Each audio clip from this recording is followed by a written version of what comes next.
Hi, everyone. I am Heather, and I want to welcome you to Magnificent Authors Podcast, brought to you by Magnificent Mamas. This is the show where we'll celebrate the magic of storytelling and the power of words. I'm your host, Heather, and each week I'll be sitting down with incredible authors from all walks of life to explore their creative journeys, uncover their writing secrets, and delve into worlds they create.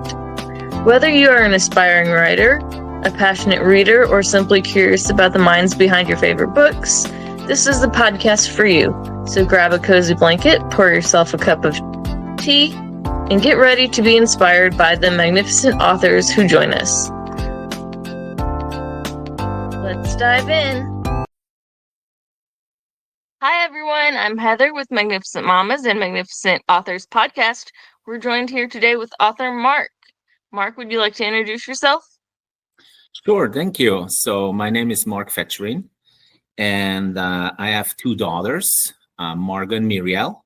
They are 8 and 10 years old, and they were actually a very important part in the creation of this book. Awesome. Were they your inspiration, so to speak? So yes, my book is basically some kind of elf on the shelf for Halloween. That's awesome. But different and more engaging. And so what happened is we love the elf on the shelf. We have been doing this since they were 2 or 3 years old. And a couple of years ago, in October, I always had a skeleton in my house, a little one. And then my girls came and said, why does the skeleton not move? And I said, well, that's a good question. And so the next day it moved.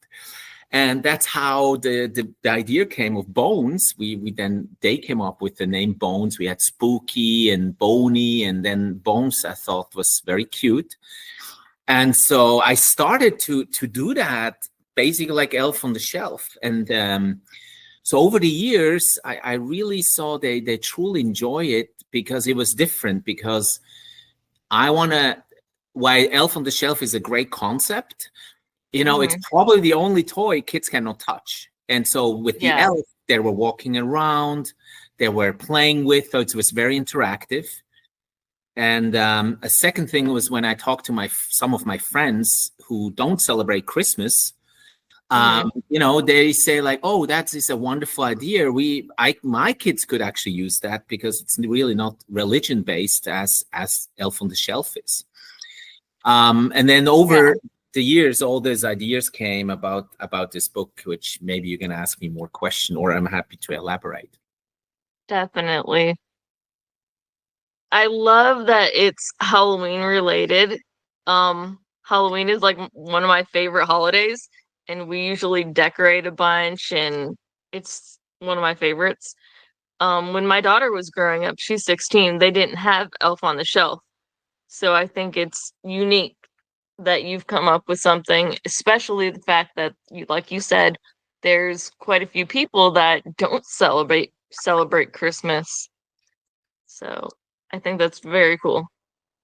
Well, I don't know if you know, but Halloween, at least in the US, right, is the third biggest event. You have Christmas, you have Thanksgiving, and then in terms of celebration, you have Halloween. I mean, last year people spent like $12 billion on Halloween, $4 billion alone on decoration. And I love Halloween too. I don't know if you know the history about Halloween actually. I think there's a few different ones out there, but tell me what you know. So very briefly, right, I think it started a couple of thousands years before BC with the Celtics who celebrated Halloween, and put costumes on and to get and to push off the evil ghosts at that time. But then the Roman came in and they also celebrated to some extent that. But I think the most crucial one was then, I think, it was a pope who had I think the All Saints Day, which is November 1st, and then the 31st was the All Saints Day before, which they call the Hallow, and the Hallow Eve became probably Halloween. So anyway, But then it becomes much more inclusive, where in the US in the 50s, 60s, I think that's where most people, really begin to celebrate, especially the trick and treating, which was actually a mechanism of reducing vandalism, because a lot of vandalism happened before. And I think theories where if you give trick and treats, kids don't make too much tricks at school and home and keep quiet. So anyway, and so that goal of that book is really, I haven't seen any family tradition or people could start family tradition for Halloween except trick and treating. And so inspired by Elf on the Shelf, I thought this would be really beautiful way to start a tradition for all families, for Halloween. Yeah, I agree. It really is.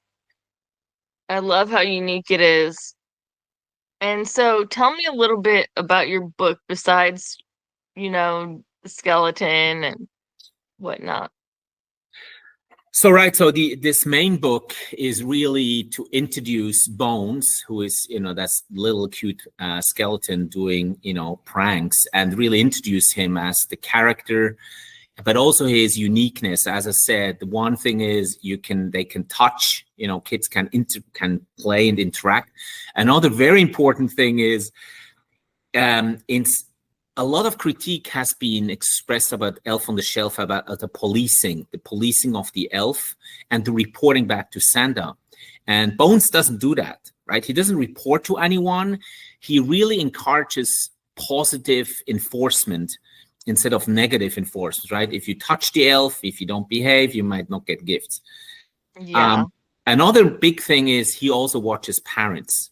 I wanted to really have something where people can use it, and maybe the older kids, to make pranks on their parents. So it's very inclusive to watch the kids and the parents. So I think that's the main idea about the book and what he does. And also, when I was writing, I introduced in the book, I don't know if you saw that, he talks about the elf, he talks about the Easter Bunny, and the Tooth Fairy. And all those characters are actually very important characters for kids, but all of them cannot be touched, right? Sometimes you don't see the Tooth Fairy, you don't see the Easter Bunny, you can't see the Elf on the Shelf. So I wanted that Bones is, all his friends are all those characters, and they're all included in the book. It's really about celebrating, children's favorite holiday characters. And one thing which is important, which is my next book, do you know who Elf was before? Do you know who Bones was before he was Bones? He was an elf. Oh, wow. A malicious elf. And I have the story, but I don't going to disclose more. But the idea is it was an elf before. Oh, that's kind of unique as well. Absolutely. That really makes you think. Yeah, that's for the next story, which is Bones is Back, the story behind. But this one is really about establishing, and also the following pages, right, help families to establish this tradition of sharing moments, taking pictures, having fun, playing with the skeleton. That's awesome. That is so cool, beyond belief. What would you say the hardest part of writing this book was? Ooh, all of it. All of it. No, I think I had the idea for a couple of years, but I never sat down and wrote it. So I think first to have that storyline in place was very hard, because I wrote it in rhymes and not make it too long, not make it too complex. Because if you have two or more rhymes, they don't fit on the page design. So I think that the story was definitely a little bit a challenge, but a bigger challenge is the illustration. So I had to find a professional illustrator. So I did reach out to a lot of people. I also use Design Crowds, which helps you get some professional designs. I'm not a designer. And I think the one I found here did really great job to bring to vision what I had in mind to visualize bones, which also took a lot of time to design a skeleton which is very friendly and very Yeah. unique. It has certain unique characteristics. For example, it smiles. Not very skeleton smile, right? It No. doesn't show the teeth. It's very friendly. And also, if you look at the hands and the feet, they are almost like humans, which is very unusual, right? The feet don't Yeah, I have see that one hand up like this, and also like the bones, right? You don't see any bones for the feet. It's actually almost like shoes. So I intentionally try to humanize as much as possible and make it very cute, so kids are not scared of skeleton, which many are. yeah. But I think the most challenging is then promoting the book and selling the book. I think that is by far the most challenging, because there's just so many books out there. And I think your podcast hopefully helps a little bit to spread the interest in such a book. I'd try, that's for sure. And I'm surprised you say that because, I've looked into you a little bit and it says that you do marketing. Where was it? I was just looking at it. You have a book on marketing mastery? Yes, so I write my full-time job is being a marketing professor. So professionally, I do write a lot about marketing. And this is actually my second children's book. I wrote a first children's book a couple of years ago. And so I think that is just my passion, having children myself. It's a different writing style. It's a different audience. I'm really passionate about bringing my writing skills, apply them to a totally different audience and story.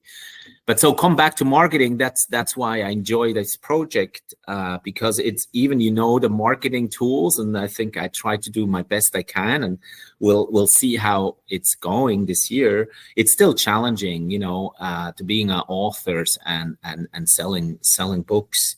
Or for me, it's more selling a story and a tradition than selling books. I mean, my main motivation is not making money at all. My motivation is to leave something behind for my children and for families to enjoy.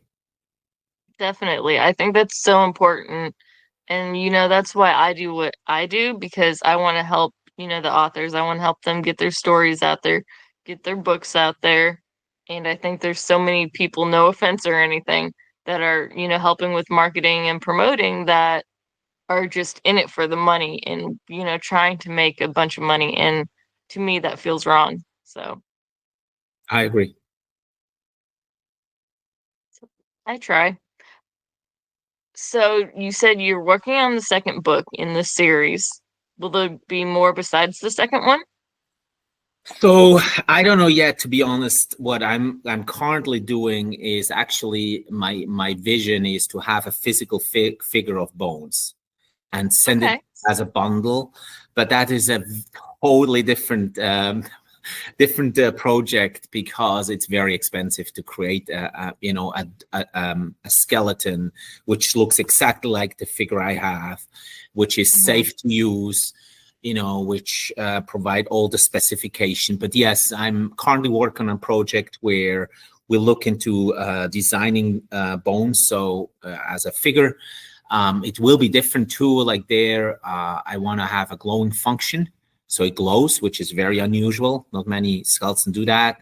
It needs to be soft touch and feel. So that's my main focus, is real doing that. But then definitely doing the second book, and we'll see what the audience thinks about that. What do you hope that they take away from your books, like the children and the families? So I think my main message is, I think, two parts. One, really about memories, taking pictures, like what the Elf on the Shelf actually does, but just for more people, right? Because again, like it's, I have friends who are Jews and Muslim, all that. They get the kids in my daughter's class, they're really excluded a little bit. and I give them an opportunity to really create also memories, which is a beautiful thing. I think that's one thing. And the second is the book also tries to emphasize that Halloween is not just about candy. Halloween is about Yep. togetherness, about fun, about exciting. And actually a third thing is which I didn't realize when I designed my designer and I worked on the skeleton is many people told me their kids are afraid of skeleton, and this one here looks so friendly, it makes them Yeah. more ease. And so, while this was not the initial intent, it's actually nice to hear that also, like, reducing some of the kids' anxiety of skeleton, that they not all are evil and bad looking, and they can be gentle and kind, and because it was an elf before. Yeah. Would you make any other books with characters such as the Tooth Fairy or the Easter Bunny, anything like that? No, but if you look at this one, it's already a prototype. That's Boo, Okay. right? Boo the ghost.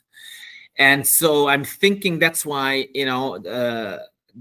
I have it already in the first book. So there might be something about Boo. And Boo is, some rumors are Boo is actually a former Tooth Fairy. And so we'll see where that goes. But I think Nice. everything is in full circle here, where, there are certain things in place where I could see another story than just about Boo. That is exciting. It'd be interesting for sure to see that and to see that he was, a former Tooth Fairy. I think also one great thing about Halloween is that a lot of people from other cultures and religions celebrate Halloween in some shape or form, whether it's to keep, the spirits away or to honor the dead. There's some shape or form, especially compared to Christmas, and especially the way it's celebrated now.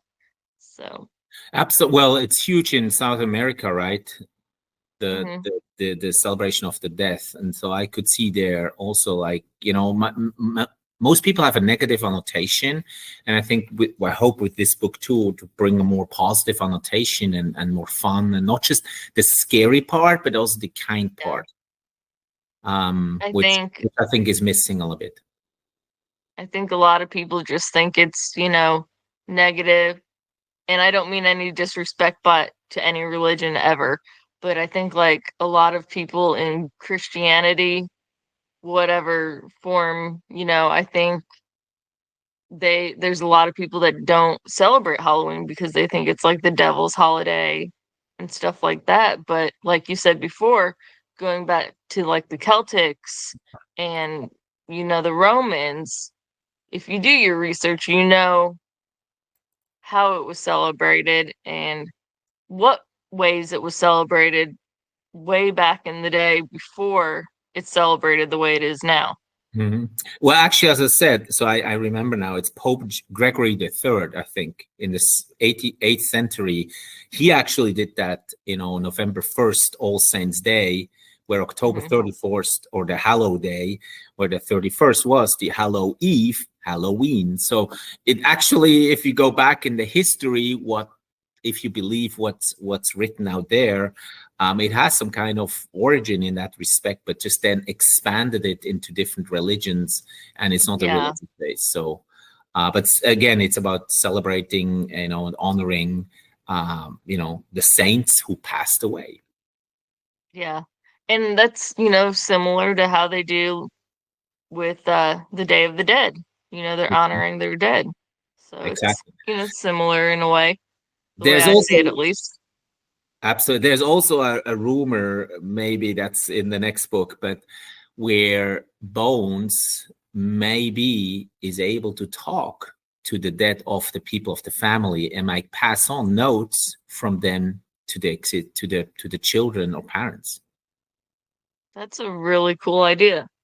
So Definitely. there is something there. I want to test this book. I want to see what people say. There's a lot in motion, but I have a vision, and I hope I'm able to accomplish that vision and share it with. I can tell you, when my girls every morning during Halloween, during October, I mean, it's like Elf on the Shelf. They go down. What did he do? Why did he do it? And what's interesting, if you look also a lot of now all the groups, the social media, Facebook groups on Elf on the Shelf, a lot changed the last 15 years from very kind to really pranks. I don't know if you have seen them. Like you see Elf on the Yeah. Shelf now with the Hershey's chocolate and always pooping. Like people begin to do pranks. And I'm not sure that's the original intent of the Elf on the Shelf. Yeah. And I think you see there some kind of interest in people to also have more fun. And I hope Bones will definitely fit that fun part much more suitably than Elf, which is great. I mean, I love the Elf on the Shelf, but I Yeah. think it's a different, kinder, more calm, observatively versus Bones is a little bit more the pranky, the funny, the touchy feeling character. Yeah. I love that. It sounds great. Like, I wish my daughter was younger because we would totally do that. That just was You're never too awesome. young to do pranks and have fun. True. I wanted to prank her like the whole month of October, but I didn't get a chance to. Things were kind of crazy, so I wanted to do it every This single day. October. This October. Yeah, there's always this October. Is there anything special you want to share for, aspiring authors? Anything, you know, special coming up that you haven't shared about? Anything at all?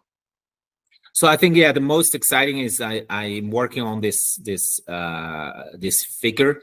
I think which I really hope to be done by. It's a long process by I think July, August. It takes a long time, so I hope I can share that with you and everybody else. A bundle package of the book and the character. I think that's the most exciting news, and probably then my next book. Definitely. That sounds exciting for sure. And your book, I love it already.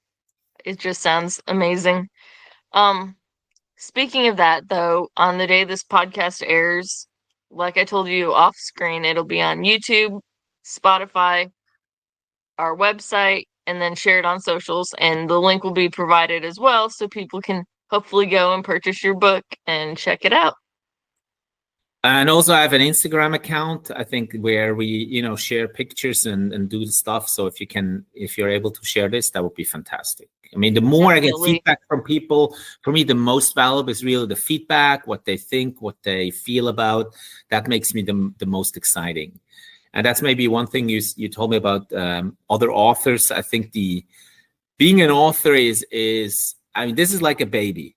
And, your key motivation needs to be intrinsic and passion. You need to be passionate what you do and also be willing that not many people maybe buy or not buy. But if you are truly passionate and see the few people or more who are touched by this, that's for me already a lot of That's worth motivation. it.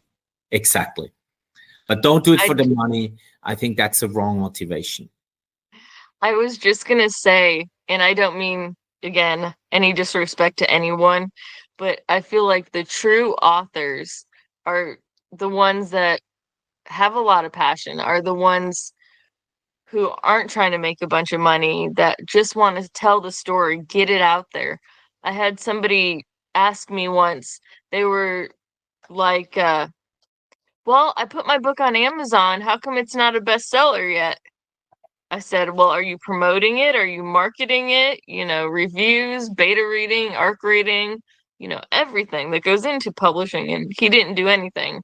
And I felt so sorry for him. It broke my heart. You know, he just expected to be a bestseller, expected to make a bunch of money. And honestly, that's not the way it works. Yep, I agree. So, well, it's been really fun talking to you. If you don't mind sticking around for a minute afterwards, that would be awesome. Thank you so much for joining us today. Thank you, Heather, for having me here, and I hope you all enjoy the book Bones is Back. Definitely. All right. And that's a wrap on another episode of Magnificent Authors Podcast. Thank you so much for joining me today. It was a pleasure to share another inspiring conversation with a talented author. If you enjoyed this episode, don't forget to subscribe to Magnificent Authors Podcast so you don't miss any of our upcoming conversations with amazing writers. And be sure to check out Magnificent Mamas on our website, which is www.magnificentmamas.us, or on our Facebook page for more inspiring content from incredible authors. I'd love to hear your thoughts on today's episode. What resonated with you the most? Head over to Facebook or leave a comment on our website and let me know. Until next time, keep reading, keep writing, and keep those imaginations soaring.